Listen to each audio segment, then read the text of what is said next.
আমার অন্তর খুবই খুশি হয়। সারা জীবন যে আমার কষ্ট দিছে সেই মমতাজ এবার ফেল করছে। ধরে কোন কথা দেখতে এই ফেল করার কথা শুনেই আমি তখনই 4 রাকাত নামাজ পড়ছি। আল্লাহ শালি রে, ও আবার সিয়াসাতটা জানে, সংসদে আলেমদের বিরুদ্ধে কথা কয়। জোরে কোন কথা ঠিক কি না?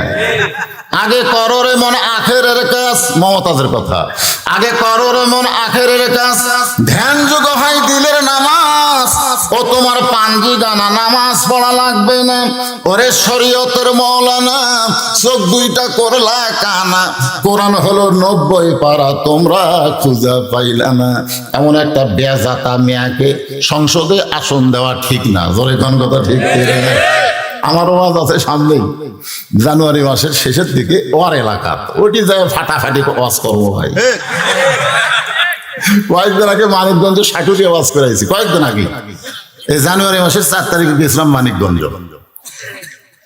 একটু মনোযোগ দিয়ে শুনবেন, আমরা মুসলমান ধরে করে আমরা কি তাহলে চিন্তা করতে হবে কোরআন অনুযায়ী পর্দানিশী নারী যারা, পর্দানিশী নারী যারা, আপনারা সবাই বলবেন বিশ্ব সুন্দরী তারা। একথা বলতে পারবেন না?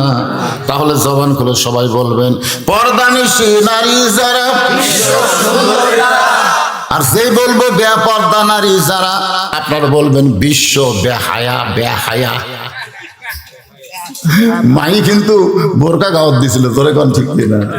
বোরকা গাওয়াত দিছিল ভোটের জন্য। আমাকে কতকগুলো নেতারা তা চমক দেখাই, বুঝলেন? সারা জীবন মাথার টুপি নাই, ভোটের আগে মাথার টুপি। জনগণ বোঝে না তোরা কে। যে বলবো বেপর্দা নারী যারা, আপনার বলবেন বিশ্ব বেহায়া তারা। বলতে পারবেন না? বেপর্দা নারী যারা, ওমর ফারুক মেয়েটার নিকটে গিয়ে আল্লাহর কোরআন দেখার জন্যে, আল্লাহর কোরআন দেখার জন্য মেয়েটাকে বললেন, মা এই নির্জন পথে তুমি একা একা চলতেছো, তোমার সামনেও কোনো মানুষ নাই, পিছনেও কোনো মানুষ নাই, তোমার অন্তরে কি কোনো ভয় ডর লাগতেছে না? মেয়েটা বলতেছে, পথিক তুমি কি হযরত ওমরকে চেনো? মেয়েটা হযরত ওমরকে না চেনার কারণে বলে, পথিক তুমি কি হযরত ওমরকে চেনো? যদি ওমরকে চিনতে তাহলে এইরকম বেসাইজা কথা বলতা না।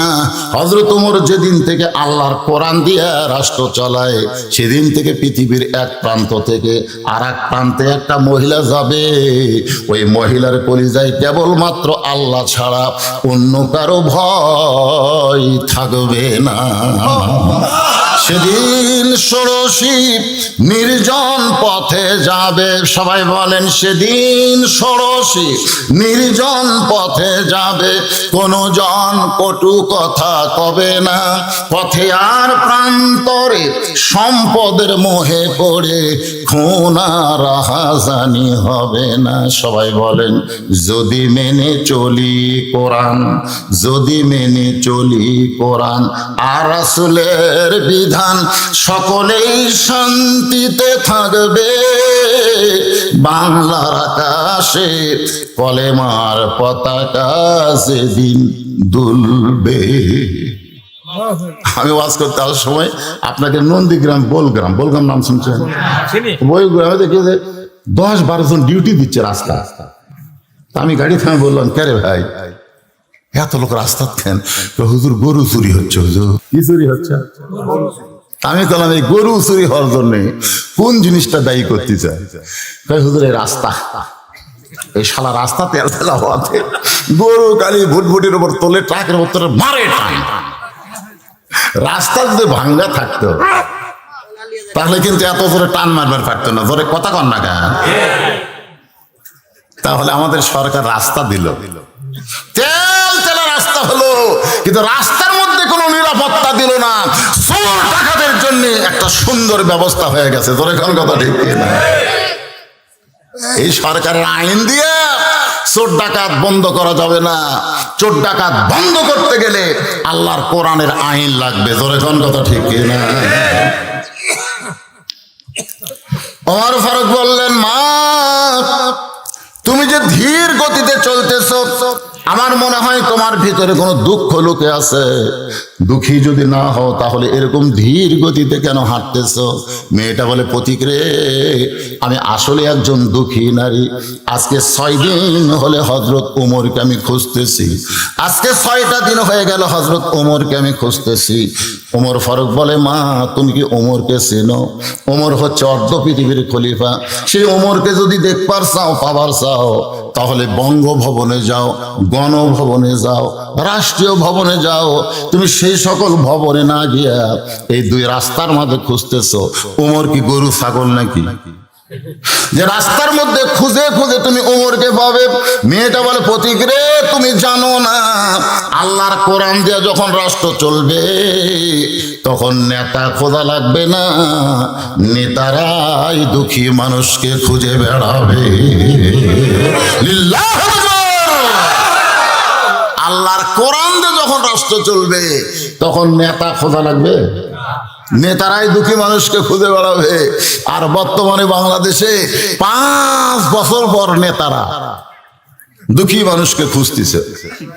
আমার এলাকার এক নেতা ফকিরকে দেখে গাড়ি থামাছে। ফকির ড্রাইভার বলতেছে, স্যার এখানে কেন? বলে, ওই যে মানুষ আসতেছে দেখিস না, কে তো ভিক্ষা করে খায়, থামা, ভোটের আগে ও জাহমতে। গাড়ির থেকে নামে সালাম দেয়, আসসালামু আলাইকুম চাচা, কেমন আছেন? ফকির খালি চারিদিকে তাকায়। তো চাচা কি দেখতেছেন? বলে, তুমি কারে সালাম দিলে বাবা? এটা দেখতেছি। আপনাকেই দিলাম, আমি ভিক্ষা করে খাই। ভোটের আগে আপনিও জাহমত চাই। আমাকে বাংলাদেশের নেতাগুলো ভোটের আগে প্রত্যেকটা গ্রামে গ্রামে করতেছে। জোরে কোন কথা ঠিক কিনা? ভোট পেয়ে যখন নেতা হয়ে যায়, নেতার বাড়ি আর নাই, সব নেতা চলে গেছে ঢাকা। কিন্তু আল্লাহর কোরআন দিয়ে যখন রাষ্ট্র চলবে, মেয়েটা বলে, পথিক নেতা খোঁজা লাগবে না, বরং নেতারাই দুঃখী মানুষকে খুঁজে বেড়াবে। আমার ঈমান বলতেছে 6 দিন হলে হযরত ওমরকে খুঁজতেছি, আর 1 দিনের মধ্যে আমি হযরত ওমরের দেখা পাবো। খুঁজতেছি কয়দিন? আর বিশ্বাস 1 দিন। আপনারা বলেন তো, মেয়েটাকে হযরত ওমরের দেখা পাচ্ছে? আমার ঈমান বলতেছে 6 দিন হলে খুঁজতেছি, আর 1 দিনের মধ্যে হযরত ওমরকে দেখা পাবো। কারণ আল্লাহর কোরআন দিয়ে যখন বাংলাদেশ চলবে তখন একটা গরিব মানুষকেও ধনীর বাড়িতে যাওয়া লাগবে না। বিশ্বাস করেন, প্রত্যেকটা ধনী মানুষ গরিবের দরজাতে আসবে। কারণ ধনীরা জানে 2.5 টাকা গরিব না দিলে আমাকে জাহান্নামে যাওয়া লাগবে। কবরে গেলে এই টাকায় বিষাক্ত সাপ হয়ে মারবে সবল। জোরে করে শয়তান, তোর বাড়িতে একজন না খেয়েছিল, তোর বাড়ির পাশে একটা গরিব না খেয়েছিল, আর তুই বিরিয়ানি খেয়ে ঢেকে ছাড়ছিস, মারবে মা, তাই কাল মারবি বসার। আর 2.5 টাকা যদি গরিবকে জাকাত দিয়ে দেন তাহলে আর বিষাক্ত সাপ আপনাকে সবল মারবে না। এখন ঠেলা কার, ধনীর না গরিবের? ধনী ঠেলার ছোটে গরিবের দরজা।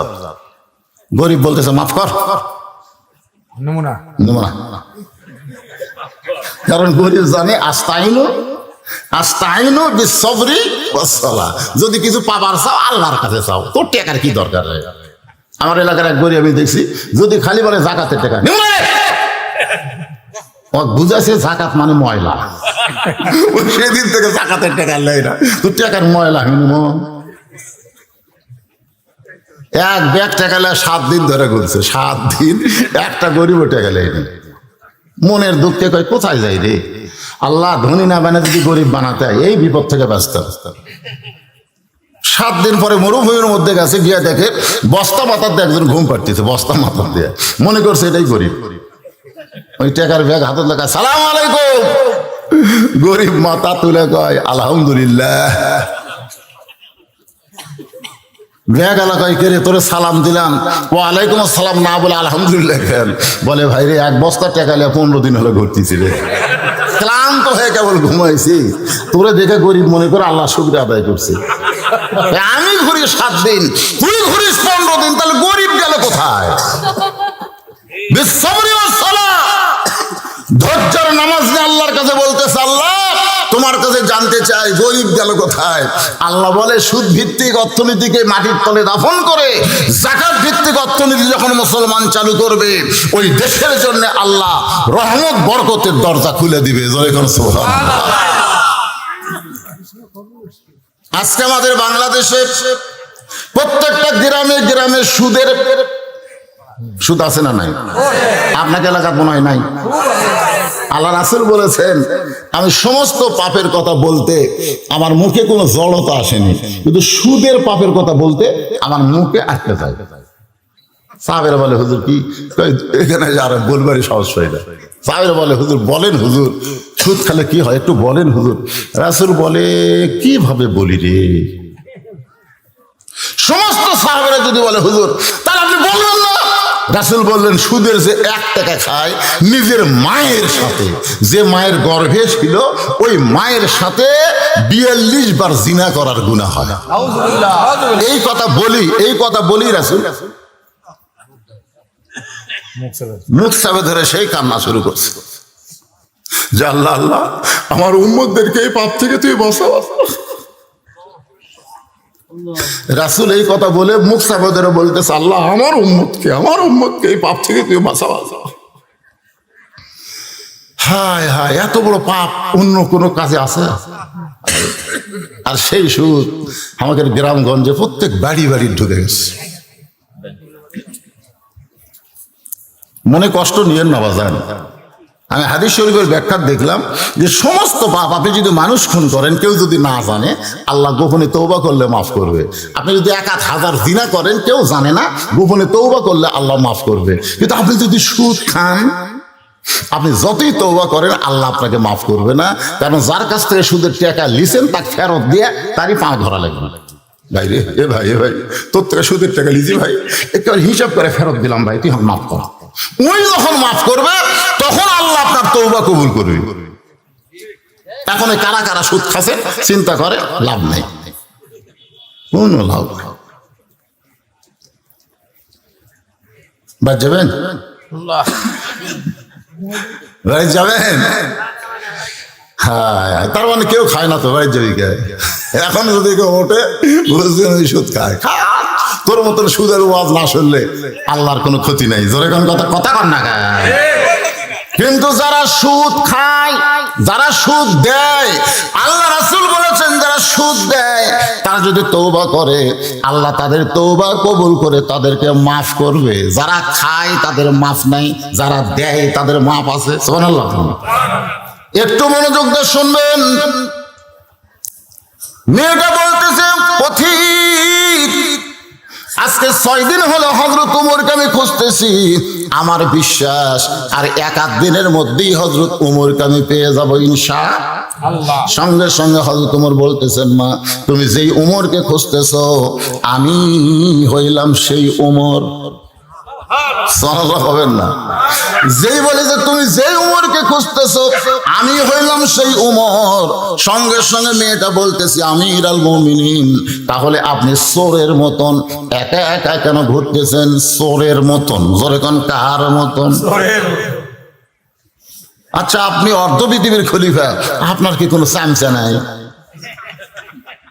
বর্তমানে বাংলাদেশে একটা এমপি কোনোদিন একা একা ঘোরা দেখছেন? কথা কন দেখছেন? একটা মন্ত্রী কি কথা? আপনি অর্ধ পৃথিবীর খলিফা, আপনার কোনো চামচা নাই?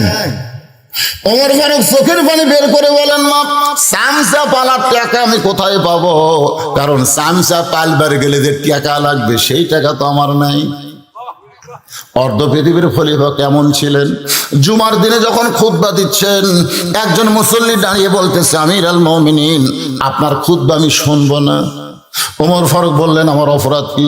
বলে আমাদেরকে খাটো পাঞ্জাবি দিয়ে আপনি লম্বা জুব্বা পরে খুতবা পড়তেছেন, আমাদেরকে বাইতুল মাল থেকে খাটো দিয়ে আপনি লম্বা জুব্বা পরবেন, যতক্ষণ লম্বা জুব্বার কাহিনী না বলবেন ততক্ষণ আপনার খুতবা আমরা শুনবো না। ওমরের চোখ যা দর দর করে পানি পড়তেছে, এমন কথা বলেছে অথচ একটা লোকও বলতে অর্থনীতির খলিফা লম্বা পড়বি না কি পড়বি তুই বাধা দেওয়ার কে ধর, একটা লোক নেই। কারণ উমরের আইন চলতেছে না আল্লাহর আইন? যখন কার আইন? সবাই চুপ করে আছে, কেউ যখন কোনো কথা বলতেছে না, ওমর ফারুকের ছেলে আব্দুল্লাহ ইবনে ওমর, যিনি 6 লক্ষ হাদিসের হাফেজ, 30 পারা কোরআনের হাফেজ, অর্ধ পৃথিবীর খলিফার ছেলে কি ইঞ্জিনিয়ার, ব্যারিস্টার। আমাদের নেতারা থাকে বাংলাদেশে, ছেলেগুলা সব কানাডা পাঠা দিয়েছে। ধরে কোন কথা ঠিক কিনা? অধিকাংশ নেতার ছেলেরা আমেরিকা, লন্ডন, কানাডায়। কিন্তু হযরত ওমর অর্ধ পৃথিবীর খলিফা হয়ে তার সন্তানকে হাদিসের তালিম দিয়ে 6 লক্ষ হাদিসের হাফেজ, 30 পারা কোরআনের হাফেজ, সে আব্দুল্লাহ বাবার পাশে দাঁড়িয়ে বললেন, রে নবীর সাহাবীরা, তোমরা খাটো পাঞ্জাবি হলেও তো নতুন কাপড় পরে মসজিদে আইছো, কিন্তু আমার পরনে তাকায় দেখো, আমার পরনে কোনো নতুন কাপড় নাই। সমস্ত সাহাবীরা, আব্দুল্লাহ আজকে জুমার দিনে তুমি নতুন কাপড় না পরে এই পুরাতন কাপড় কেন পরে আসলে? আব্দুল্লাহ বলতেছে, আমি যদি নতুন কাপড় পরতাম তাহলে আমার বাবার জুব্বা লম্বা হতো না। দুনিয়ার সবাই যখন ঘুমাইছিল, এমন সময় আমার বাবা চুপি চুপি আমার ঘরের দরজায় গিয়ে ডাকতেছে, আব্দুল্লাহ রে আব্দুল্লাহ। আমি চমকে গেলাম, এই গভীর রাত্রে বাবা কেন ডাকে? দরজা খুলে তাকায় দেখি বাবার হাতে একটা পাঞ্জাবি। আমি খুশি হয়ে বললাম, বাবা বাইতুল মাল থেকে আমার একটা পাঞ্জাবি দিছে, আপনি গভীর রাত্রে আর একটা দিয়ে বেড়াইছেন। ওমর ফারুক কোরআন থেকে তেলাওয়াত করলেন, ইন্নাল্লাহা ইয়ামুরুকুম আন তুআদ্দুল আমানাতি ইলা আহলিহা ওয়া ইযা হাকামতুম বাইনান নাস আন তাহকুমু বিল আদল। গোটা পৃথিবীর যত সম্পদ, এই সম্পদের মালিক প্রধানমন্ত্রী না, বাংলাদেশের সম্পদের মালিক কোনো এমপি না, বাংলাদেশের সম্পদের মালিক প্রত্যেকটা নেতার কাছে আল্লাহর আমানত। সুবহানাল্লাহ বলেন না কেন? এটা কি আমার বাপের কথা বললাম?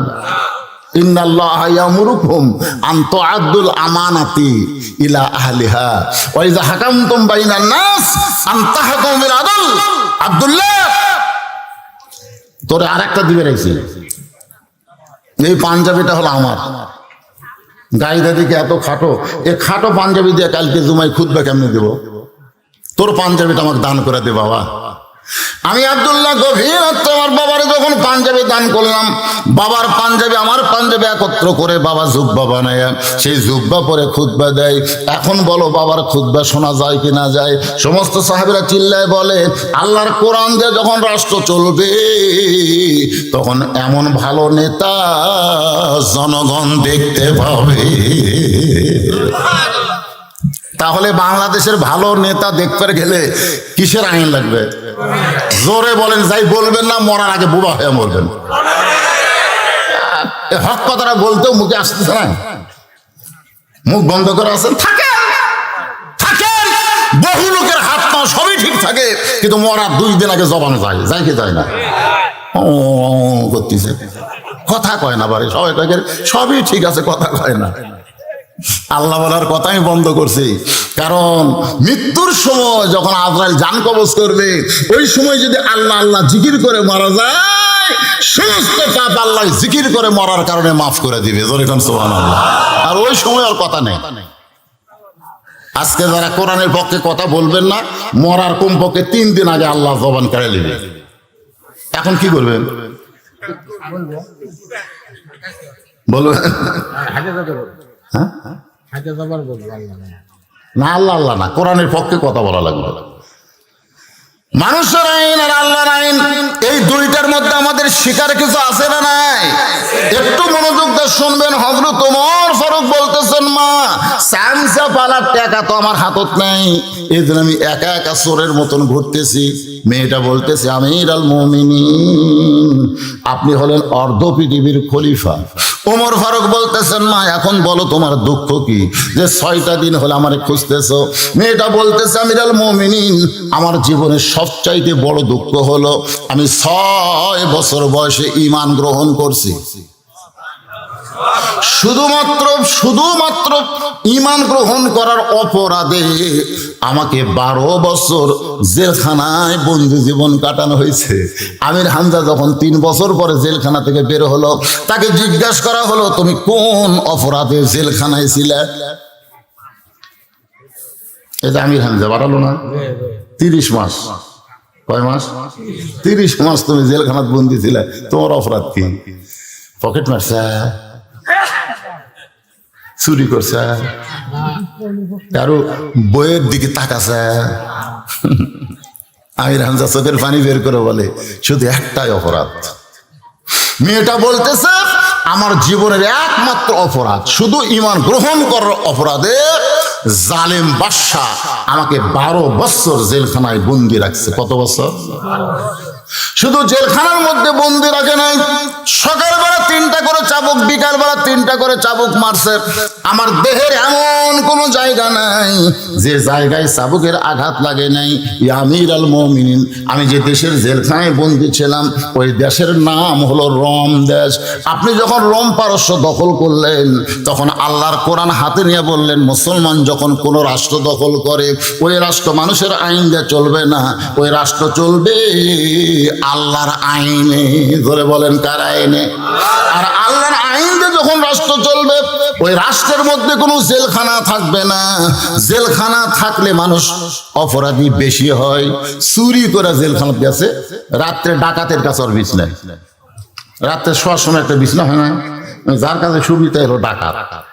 বলতে যে, কে রে ভাই, তুই কি অপরাধে জেলখানা ঢুকছিস? মুরগি চুরি করবার গেছে মারে। তখন ডাকাত মারে লাগে, আমার কাছে কোনো চোরের জায়গা হবে না, তুই আমার চিনিস? আমি 3টা মার্ডার করে জেলে ঢুকছি রে, কোনো চোরের জায়গা আমার কাছে নাই। তখন চোর জায়গায় পাওয়া ধরে কয়, ভাই তাহলে এবারের মতন বাইর হয়ে কি হয়ে ঢোকা লাগবে আমার জানা হয়। আস এই চোর হয়ে আর আমি জেলখানা ঢুকতেছি না। এই জন্য দেখবে জেলখানার থেকে অনেকে বার হওয়ার পরে সিনা টান করে হাঁটে। কারণ কি? ওই ডাকাত হবি, মনে হয় জেলখানা আর শ্বশুর বাড়ি। কিন্তু আল্লাহর কোরআন দিয়ে যখন দেশ চলবে তখন কোনো জেলখানা থাকবে না, কারণ কোরআনের বিচার হলো ডাইরেক্ট। জোরে কোন কি? আপনি যখন জেলখানার দরজা মুক্ত করে দিলেন, তখন আমি একজন নারী 6 বছর বয়স ঈমান গ্রহণ করে 12 বছর জেলখানায় বন্দি থাকার কারণে আমার বয়স এখন 18 বছর। 18 বছর একজন যৌবনে নারী কোথায় যাব? কারণ আমার দাদা খ্রিস্টান, আমার বাবাও খ্রিস্টান, আমার দেশের সকলেই খ্রিস্টান। একজন মুমিনা নারী হয়তো খ্রিস্টানদের কাছে যাওয়ার পারি না। তাই আজকে 6 দিন হলে 2 পাহাড়ের মাঝখানে খুঁজতেছি, যদি আপনার দেখা পাই তাহলে এই দুঃখী মেয়েটা আপনার কাছে একটু আশ্রয় চাই। ওমর ফারুক চোখের পানি বের করে বলে, মা আমি তোমাকে আশ্রয় দিবার পারবো না, তবে ইসলাম তোমাকে অধিকার দিয়েছে। এখন আপনাদের কাছে আমি জানতে চাই, আমার মা বোনেরা যারা পর্দায় আছেন একটু শোনেন, মা ইসলামে নারীদের অধিকার আছে না নাই? আছে না নাই? আমার বাবা মরে গেল 18 সালে, আমার মা মরে গেল এই যে 23 সালের ডিসেম্বরের 25 তারিখে। আমার বাবা মরে গেছে, আমি কাঁদছি, কিন্তু আমার মা মরে গেলে আমি দেখলাম যে কিছুই নাই। তখন একটা গান আমার কাছে এসে বললো, বাবা আনন্দে মাতিয়া সাগরে ভাসাইয়া সেই যে চইলা যায় খবর লয় না, মাজন ধরিয়ায় উদরে কতই কষ্ট করে, 10 মাস পরে পায় প্রসবের বেদনা, এমন দরদি ভবে কেউ হবে না আমার মা গো। আমার বাবা জীবনে আমার চুমা খাচ্ছে কিনা আমার মনে নেই, আর আমার মা যেদিন 25 তারিখে মারা যাবে সেই রাতেও আমার চুমা খাইছে। কি বলবো প্রসবের কথা, মা বিনে সেই ব্যথা কেউ তো বুঝিবে না। মাজন ঠেকিয়া সন্তানের দায় অকালে মা মারা যায়, ঠেকিয়া সন্তানের দায় অকালে মা মারা যায়, কেন সে মায়ের ভক্তি করবা না, এমন দরদি ভবে কেউ হবে না আমার মা গো। এই জন্য রাসূল বলেছে, মা তোমাদের সাধারণ কোনো বিষয় না, মায়ের পায়ের তলে সন্তানের জান্নাত। মা কি রে? মুসা নবী আল্লাহরে করেছিল, আল্লাহ আমি যার সাথে জান্নাতে থাকবো তার খবর কি? আল্লাহ কয় দেখবার যদি চাস অমুক বাজারে যা। আল্লাহ সেভাবে দেখবার করেছে, বাজারে যায় দেখে একটা কষায় সমানে খালি দাও মারতেছে, গোস্তর পরে ঠাই ঠাই করে মারতেছে। মুসা চুম করে কই এইটা আমার সাথে জান্নাতে থাকবি?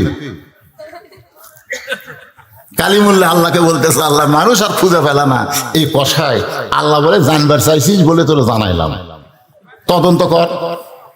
কষায় যখন বাড়িতে গেছে, মুসা নবী চুপি চুপি তার পিছনে যায়, বৈঠকখানার জানলা দিয়ে দেখে কষায় ঘরের মধ্যে ঢুকে একটা ঝুড়ি বের করলো, ঝুড়িতে তার বুড়িমা বসেছিল, মারে গোসল করে দিয়ে পরিষ্কার করে যে গোস্ত নিয়ে গেছিল ওটা পাক করে পবিত্র যেমন তার বাচ্চাকে খাওয়ায়। কষায় চাবায় চাবায় মায়ের যে মুখের দাঁত নাই ওই গোস্তগুলো মুখে দিছে, মা ঢুকিছি বা খেয়ে খেয়ে আল্লাহকে দোয়া করতেছে, আল্লাহ আমার কষাই সন্তানকে তুই মুসা নবীর সাথে জান্নাত দিও। কষাই কয় মা তোমার আর দোয়া করার জায়গা পেলা না, একটা কষাই কোনোদিন নবীর সঙ্গে জান্নাতে যাবে? মা বলতেছে আমি দোয়া করলাম, কবুল করার মালিক আল্লাহ। মুসা নবী লোকমা দিয়ে বলে, কষাই ভাই তোমার মায়ের দোয়া আল্লাহ কবুল করেছে, আমি হলাম নবী মুসা, আল্লাহর কাছে জানতে চাইলে আল্লাহ তোমার কথায় আমার সঙ্গে জান্নাতে থাকার কথা বলে দিয়েছে। আপনারা বলেন তো মায়ের দাম আছে না নাই? মেয়েদের অধিকার আছে না নাই? মেয়েদের ব্যাপারে কোরআন বলেছে মহরনা দাও, মহরনা দাও। বিমান বিমান জায়েজ না হারাম? মেয়েদেরকে মহরনা দেওয়া হবে, ছেলে কিছুই নিবে পারবে না। এখানে মেয়ের দাম বেশি না কম? আল্লাহ রাসূল বলেছেন বাজার থেকে তুমি যদি মিষ্টির প্যাকেট আনো, তুমি বাড়িতে গিয়ে দেখবে তোমার ছেলে মেয়ে আছে, দেখবে ছেলেটাই কিন্তু দৌড়ে আসবে, মিষ্টির প্যাকেট দেখে দৌড়ে আসবে। কিন্তু খবরদার ভুল করে হলেও ছেলের হাতে তার মিষ্টি দিও না, মিষ্টি দেওয়া লাগবে মেয়ের হাতে। রাসূল বলেছেন মেয়ের হাতে মিষ্টি দিলেন, মেয়ে মিষ্টির প্যাকেট খুলে দেখে 6 মিষ্টি। 6 মিষ্টি, 2টা বাপরে দিছে, 2টা মারে দিছে, 2টা আর ভাইক দিছে, তাহলে কয়টা গেল? বাপ বলতেছে মা তুমি খাবা না? তোমরা খালি আমার খাওয়াবো, তোমরা খালি আমার খাওয়া। কি মেয়ে রে, তোমরা খালি আমার খাওয়া। পরের দিন ভুল করে ছেলে দৌড়াচ্ছে, ছেলের হাতে মিষ্টির প্যাকেট দিছে, ছেলে মিষ্টির প্যাকেট খুলে রাখ করে, আব্বা দোকানে তার মিষ্টি নাই। এই 6টা মিষ্টি আনছো কেন? 6 মিষ্টি চাপে ধরে 2টি একবার মুখত মারছে। বাপ বলতেছে কেরে আমাকে দিবি না? আমি খালি তোমাকে খাওয়া, আমি খালি তোমাকে খাওয়া। ছেলে আর মেয়ের মধ্যে তফাৎ আছে না নাই? দরকার আছে না? এই যে আগে গুলে ঘুরতেছে, আগে রাস্তা ঘুরতেছে। আমি ছেলেদের জন্য বলতেছি ভাইজান, মেয়ের ছেলে আল্লাহ আমাকে কোনো ছেলে দেয় নাই। আমার বউ মাঝে মধ্যে কান্দে, যদি একটা ছেলে থাকতো তাহলে হুজুরের পরে আর একটা হুজুর হতো। আমি কইলাম কেন আমার একটা মেয়ে নাই, ছোট মেয়ে, ওরা আমি তানজিউল উম্মাহ মাদ্রাসায় দিছি কোরআনে হাফেজ বানানোর জন্য। আমার বইয়ের মন ভরে না, সবসময় কান্দে কাঁদে ফ্যান ফ্যান ফ্যান ফ্যান করে। বুড়া বয়স আবার চান্স নেব, তুই যতই কান্দে আর ছেলের দরকার নেই। তো ভাইজান আমার 3 মেয়ে, শোনেন, যখন ওদের কোনো টাকা লাগে ঘরের মধ্যে ঢুকে দাঁড়ায় থাকে। আমি বলি কেমন তোমাকে কিছু দরকার, যদি আপনি বোঝেন। 3 জনক 300 টাকা দিলাম, ওরা কাছেই থাকে। আমি বললাম মা কি খবর? 300 দিলাম, আর কি যদি আপনি দেন। তা আবার 100 করে দিলাম। আমি বললাম মা এখন কি খবর? সেটা আপনার বিবেচনা। তখন আবার 100 করে দিলাম, ওরা 3 জন খুশি হয়ে ঘরতে বের হয়ে গেল। আমি আমার বড় ভাইকে বললাম ভাই তোর ছেলেও আছে মেয়েও আছে, তোর ছেলে যখন টাকা চায়, আমার তার ছেলে নেই, তো কিভাবে চায়? তোর ভাই বলতেছে শালার লাগবে 106,000। ফারুক বললেন মা আমি ওমর তোমাকে আশ্রয় দিবার পারবো না, তবে ইসলাম তোমাকে অধিকার দিয়েছে। মেয়েটা বলতেছে আমির আল মুমিন, ইসলাম আমাকে কি অধিকার দিল? ওমর ফারুক বললেন এখন তোমার বয়স কত? বলে আমার বয়স হলো 18 বছর। ওমর ফারুক বললেন 18 বছরের যৌবনা নারীর জন্য ইসলামের 1 নম্বর অধিকার, বহু অধিকার মেয়েদেরকে দিছে, কিন্তু 18 বছর যখন মেয়েটার বয়স হবে তার 1 নম্বর অধিকার হলো ভালো একটা ছেলের সাথে বিয়ে বসা। ভালো যদি বলতো সুন্দর একটা ছেলের সাথে বিয়ে বসা, তাহলে আমার মতন কালো মানুষ জীবনে বউ পেতাম না। ধরে কোন কথা ঠিক কিনা? দেখেন ইসলামে এখানে কি মারেফতি পেঁয়াজ মারছে। ভালো একটা ছেলের সঙ্গে বিয়ে বসা, ভালো ছেলে বলতে আপনারা কাকে বুঝান? আমাদের বাংলাদেশের ভালো ছেলে মানে ডাক্তার, ভালো ছেলে হলো ইঞ্জিনিয়ার, ভালো ছেলে হলো আমেরিকার থাকে। ধরে কোন কথা ঠিক কিনা? মেয়ের বাবারা যখন খোঁজ করে ভালো ছেলে মানে সরকারি চাকরি করে, ভালো ছেলে মানে সরকারি চাকরি করা, ভালো ছেলে মানে ইঞ্জিনিয়ার ডাক্তার হওয়া না। ভালো ছেলে যে রব্বানা আতিনা পড়েন, রব্বানা আতিনা ফিদ দুনিয়া হাসানা ওয়া ফিল আখিরাতি হাসানা ওয়া কিনা আযাবান নার। যে ছেলের কাছে দুনিয়াও আছে আখিরাতও আছে, এই ছেলেটাই হলো ভালো ছেলে। সুবহানাল্লাহ না জান। ওমর ফারুক বললেন, মা তোমার কোনো অভিভাবক নাই, এখন তুমি ভালো ছেলে কোথায় খুঁজবা? আমি একটা ছেলের খবর দেই, দেখো তো ছেলেটা তোমার পছন্দ হয় কিনা। মেয়েটা বলতেছে আমিরুল মুমিনিন, তাহলে আপনি বলেন তো ভালো ছেলে আপনার কাছে কে আছে? ওমর ফারুক বললেন, মা আমি বাহিরে খুঁজতে যাব না, আমাকে আল্লাহ একটা ছেলে দিয়েছে 6 লক্ষ হাদিসের হাফেজ, 30 পারা কোরআনের হাফেজ। ছেলেটার বয়স হলো 21 বছর, ছেলেটা লম্বা হলো 6 ফুট 2 ইঞ্চি, ছেলেটার নাম হলো আব্দুল্লাহ, বাপের নাম হলো ওমর, চাঁদের বরণ চেহারা। এই ছেলেটার সঙ্গে তোমাকে বিয়ে দিয়ে তোমাকে আমার বৌমা বানায়া আমার বাড়িতেই তোমাকে অধিকার দিবার চাই। সুবহানাল্লাহ জোরে কন। কি মা? বৌমা বানায়া আমার বাড়িতেই। আপনার বলেন তো, বেটার বউ যেদিন থেকে বাড়িতে আসে গোটা বাড়ির দায়িত্ব কে পায়? বউ দেয় না? শাশুড়ি কয়, মা আমি বুড়ি হয়ে গেছি, মা মা আজ থেকে সব তোমার, তুমি আমার কলিজার টুকরা সন্তানের বউ, আজ থেকে সব দায়িত্ব তোমাকে দিলাম, বৌমার অধিকার দিলাম। আর আজকে আমাদের বাড়িতে বৌমা আসা বউ দজ্জাল হয়ে যায়। জোরে কোন কথা ঠিক কিনা? বউ দজ্জাল। ওই স্বামীর কানে ফিস ফিস করে, সবসময় ফিস ফিস করে, তোমার বুড়ি মা ভালো না, তোমার বুড়া ভালো না, চলো আমরা এই দামপুরি থেকে আমরা নওগাঁ যাই, আমরা নাটোর যাই, চলো। তুমি সরকারি চাকরি করো, তুমি খামাকা 7 দিন পর পর হুন্ডা মারে এই ভাঙ্গা রাস্তাতে আসার কি দরকার? এমন ভাবে স্বামী কান পড়া পড়ায়, স্বামী বাপ মা থেকে চলে গেছে নাটোর। ভাই বুড়া বুড়ার আর কোনো খবর নেই। আপনি জানেন সকালে একবার সন্ধ্যায় একবার বাপ মার চেহারার দিকে তাকান, আল্লাহ একটা কবুল হজের সওয়াব আপনার আমল নামায় দিয়ে দিবে। আর এই শালা বইয়ের বুদ্ধি শুনে চলে গেছে। এটা বউ মা না বউ দজ্জাল? এ কথা কন না কেন? বউ মা না বউ দজ্জাল? আমার বাড়িতে তোমাকে অধিকার দিব বউ মায়ের।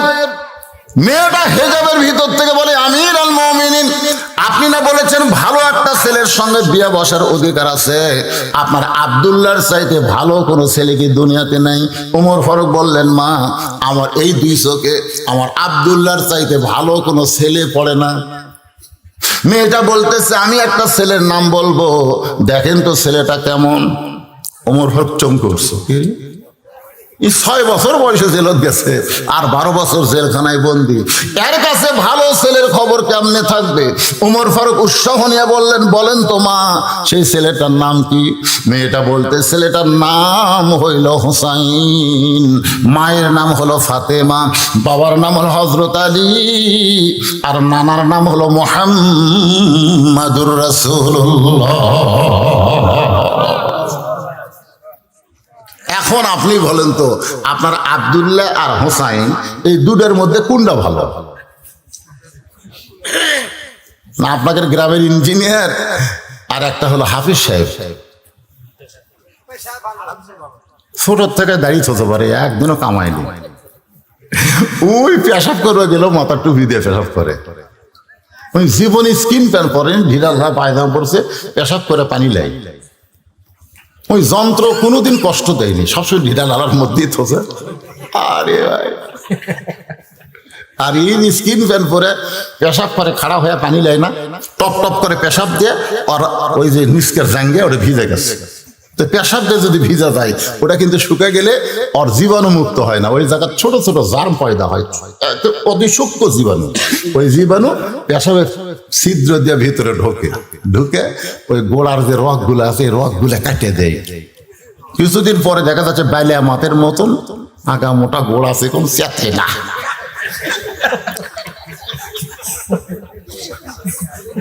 আপনি জানেন ওই ব্যক্তির কবরে সবচেয়ে বেশি আযাব হবে যে পেশাব থেকে পবিত্র হয় না। তোর এখন কথা বলে না। এই হিসাবে এখনকার একটা আঙ্গেও বাঁচবি, একটা আঙ্গে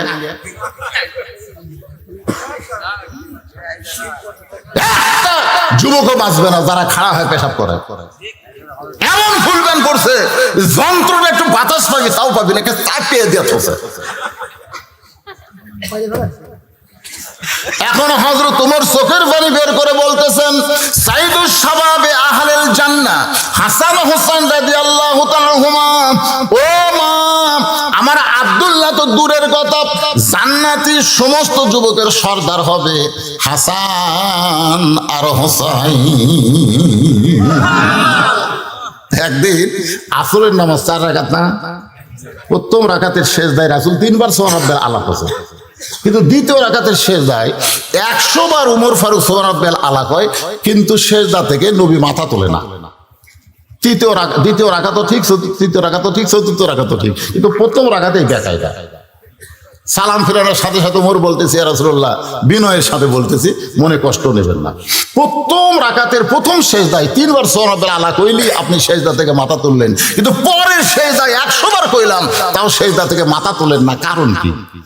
আল্লাহ রাসূল বলে, ওমর প্রথম সেজদা দেওয়ার পরে দ্বিতীয় সেজদায় যখন গেছি এমন সময় দুইজন পবিত্র আমার পিঠের উপর চড়ে বসেছে। দুইজন পবিত্র, নাম বলতেছে না, দুইটা পবিত্র আমার পিঠের উপর চড়ে বসেছে। আমি 3 বার সুবহানাল্লাহ আলা বলার পরে ওই দুইজনকে আমার পিঠ থেকে নামাবার চাই। এমন সময় নামাজের মালিক আল্লাহ ডাক দিল, হাবিব আমার নামাজের জন্য আপনি ওদেরকে পিঠ থেকে নামাবেন না, আপনি শুনে নেন, আপনি যেমন ওদেরকে ভালোবাসেন আমি আল্লাহ তেমন ভালোবাসি।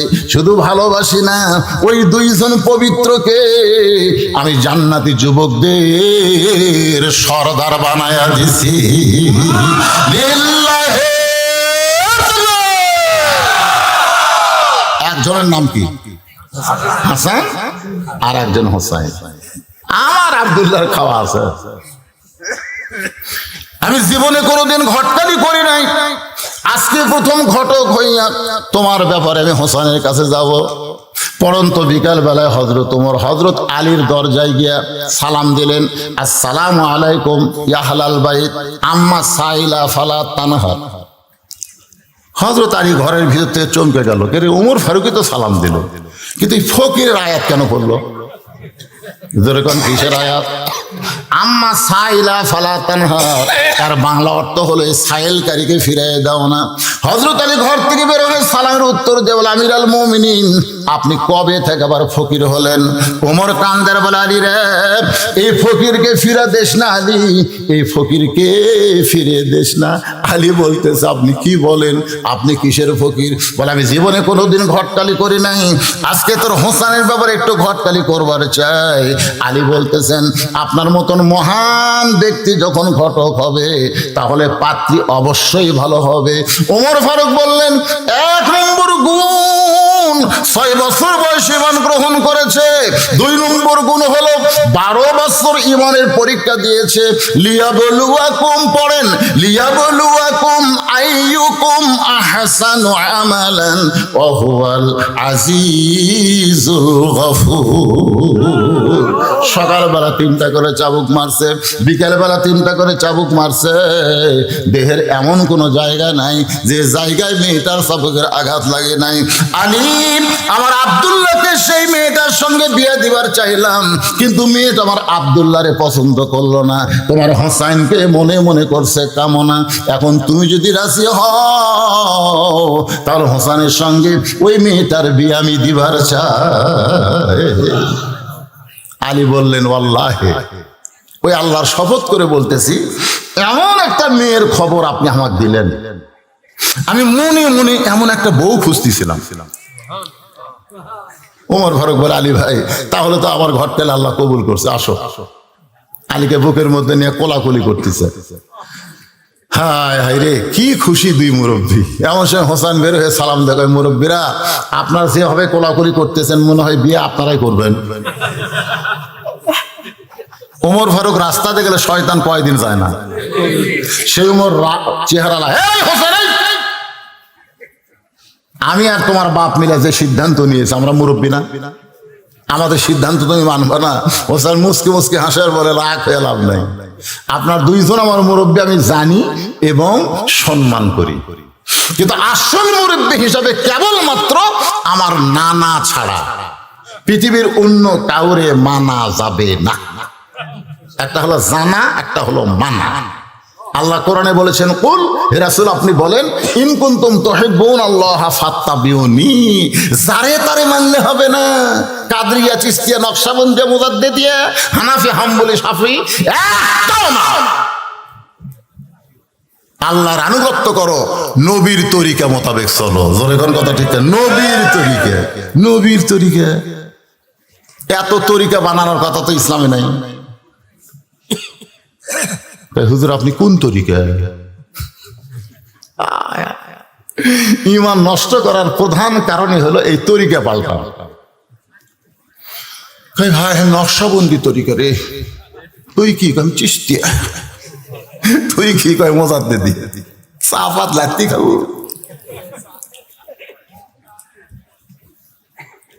এত তরিকা বানা যাবে না, একটাই তরিকা, সেটা হলো আমাদের রাসূল। জোরে কোন কথা ঠিক? আতিউল্লাহ ওয়া আতিউর রাসূল। এরপর আল্লাহ বলেছেন ওয়া আতিউ উলিল আমরি মিনকুম, বলেন নাই। এখানে আল্লাহ বলেছেন উলিল আমরি মিনকুম।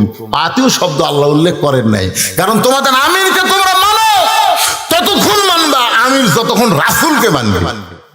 তোমাদের ইমামকে তোমরা মানো ততক্ষণ মানবা, ইমাম যতক্ষণ নবীর তরিকা মোতাবেক নামাজ পড়াবে। জোরে কোন কথা ঠিক না? আসরের নামাজ 4 রাকাত, 2 রাকাতে বৈঠক আছে, 4 রাকাতে বৈঠক আছে। ইমাম যদি 3 রাকাতে বসে থাকে, আপনার মনে করবেন টাইটেল পাস, দাওরা পাস, মানবো, বারে উঠবো না, নামাজ হবে। আমরা ইমামকে মানি ততক্ষণ, ইমাম যতক্ষণ রাসূলের তরিকায় থাকবে। রাসূলের তরিকা থাকবো না তো লোকমা দিয়ে খাড়া করে দেবো। জোরে কোন কথা ঠিক না? লোকমা যদি না মানিস, চোখ বাদ দিয়ে আর একটা ইমাম বানাবো রে। আজকে দেখেন যেগুলো তরিকা আপনারা মানতেছেন, এই তরিকার মধ্যে রাসূল আছে। কি মন খারাপ করতেছেন? হোসাইন বলতেছে, আপনার 2 জন মুরব্বী আমি জানি, আপনাদের 2 জন মুরব্বীকে আমি সম্মান করি, কারণ মুরব্বীদের সম্মান করা হলো নবীর সুন্নাত। জোরে কোন সুবহানাল্লাহ। কিন্তু মানার ব্যাপারে একজনকেই শুধু আমি মানবো, তিনি হলেন আমার নানা। আমার নানা ছাড়া লাকাদ কানা লাকুম ফি রাসূলিল্লাহি উসওয়াতুন হাসানাহ। একজন। ওমর ফারুক বলে, হোসাইন তুমি কি বুঝাবার চাও? হোসেন বলতেছে, রাগ করবেন না, কয়েকদিন আগে আমি স্বপ্নে দেখছি আমার নানা ঘরের মধ্যে আরাম করতেছে। আমি জানলা দিয়ে, দরজা দিয়ে বললাম, নানু ভাই আমি হোসেন একটু ঘরে ঢুকতে চাই। আমার নানা বলতেছে, এই খবরদার, এখন যেন ঘরে ঢুকিস না, আমি জান্নাতে আরাম করতেছি। আমি হোসেন চমকে গেলাম। ভাঙ্গা ঘরের ভিতর থেকে নানা কথা বলতেছে, আর নানা জান্নাতে আরাম করে। এটা কেমন জান্নাত দেখার জন্য জানলার ফাঁক দিয়ে তাকায় দেখি নানির উরাতকে বালিশ বানায় দিছে। ওই উরাতের উপরে আমার নানা মাথা দিয়া শুয়ে আছে। আমি রাগ করে বললাম, নানু ভাই নানির উরাতকে বালিশ বানায় শুয়ে থাকলে কি জান্নাতে থাকা যায়? নানা বললেন, হোসেন রে তুই ছোট্ট মানুষ, তুই বুঝবি না, তোর নানির মতন বউ যদি কেউ ঘরে পায়, ওই ঘরটা আল্লাহর জান্নাত হয়ে যায়। তোর নানির মতন বউ রে কেউ যদি ঘরত পায়, ওই ঘরটা কি হয়? আল্লাহর জান্নাত হয়ে যায়। আপনাদের ঘরের মধ্যে যে বউটা পাচ্ছেন,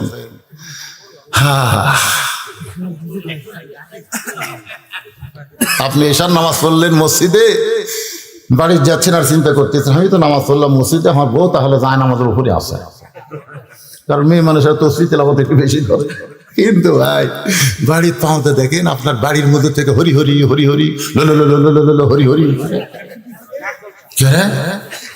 আমি সামনে কাতারে নামাজ পড়লাম আর আমার বাড়ি হরি হরি।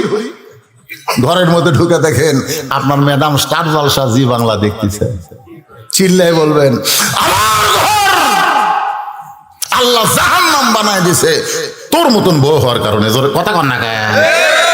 একদিন কবেন, একদিন কছেন কোনদিন?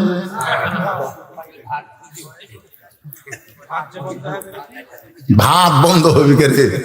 বইয়ের অভাব আছে? আপনারা তো কি মনে করতেছেন ভাই?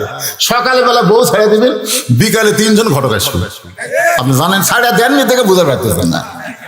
আমার এলাকার এক লোক পায় হুজুর বউ মরলে এত মজা আগে বুঝি।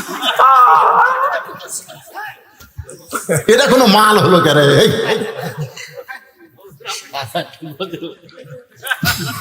মেয়ে মানুষের আছে নাকি? মেয়েরা আছে? ওরা আমরা করে তৌবা করাবি দাম করি যেন এটা না আসে।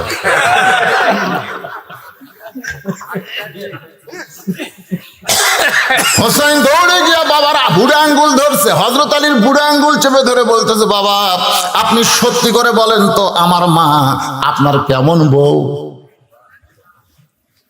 বাবা গো আপনি সত্যি করে বলেন আমার মা আপনার কেমন বউ?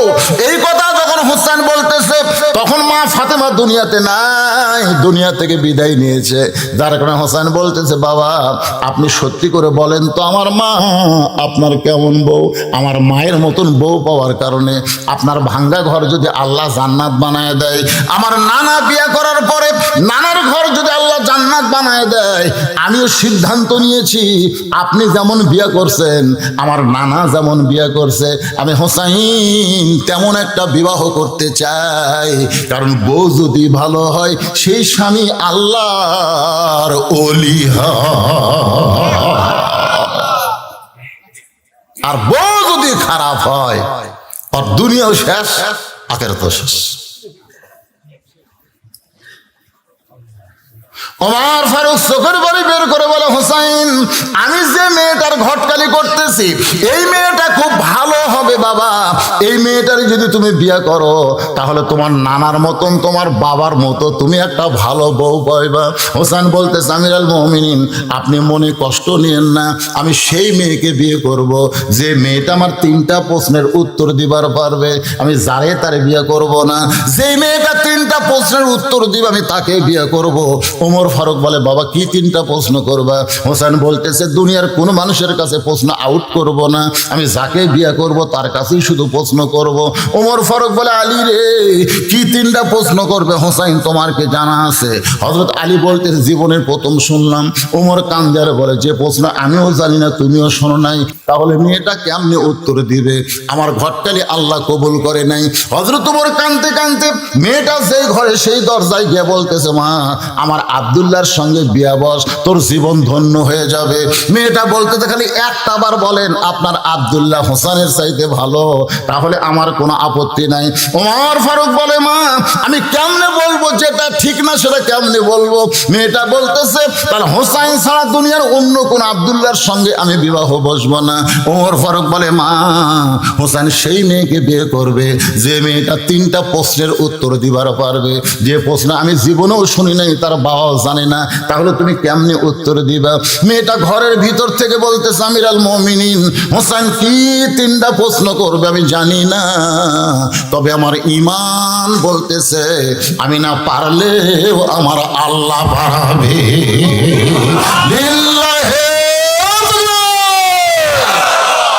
আপনাকে ঈমান কি কয়?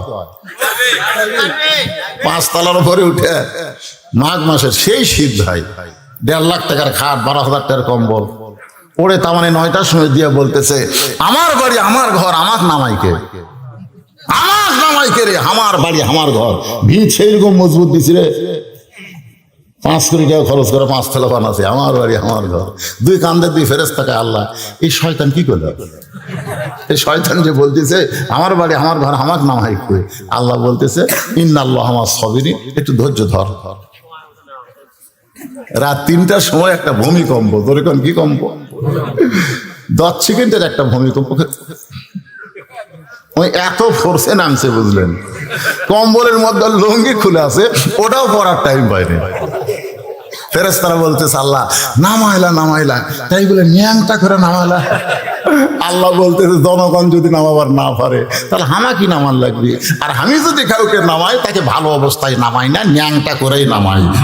কথা ঠিক কিনা? আপনারা কি মনে করতেছেন? আপনাকে ইমান ঠিক হয়?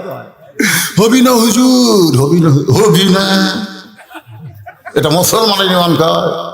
ফিলিস্তিনের একজন ছোট্ট বাচ্চাকে এক সাংবাদিক ধরে বলতেছে এ পর্যন্ত তোমাদের 25,000 মারা গেল, ইসরায়েলের সঙ্গে খামাখা যুদ্ধ করো, তোমরা পরাজিত হবে, তোমরা তো বাঁচবে না। ওই বাচ্চা চিল্লায় বলে আমরা মরি না, আমরা দুনিয়া থেকে আল্লাহর জান্নাতে যাই।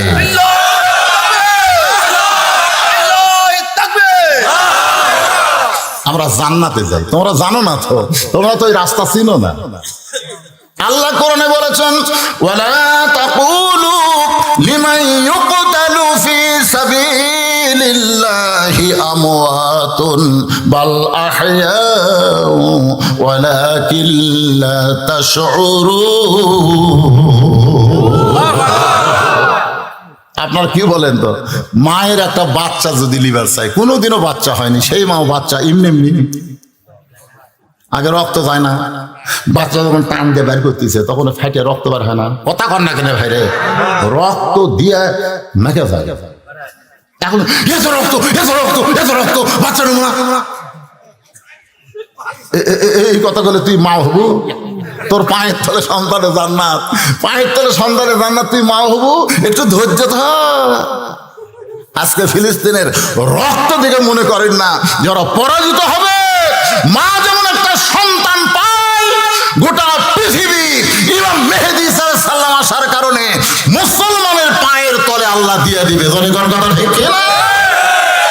ইমান নিয়ে আসেন ভিতরে, কোনো ক্ষমতা ধর থাকবে না, সব ভূমিকম্পে নিচে নামা লাগবে। জোরে কোন কথা কন না কেন? তখন পরনতার লুঙ্গি থাকতি না।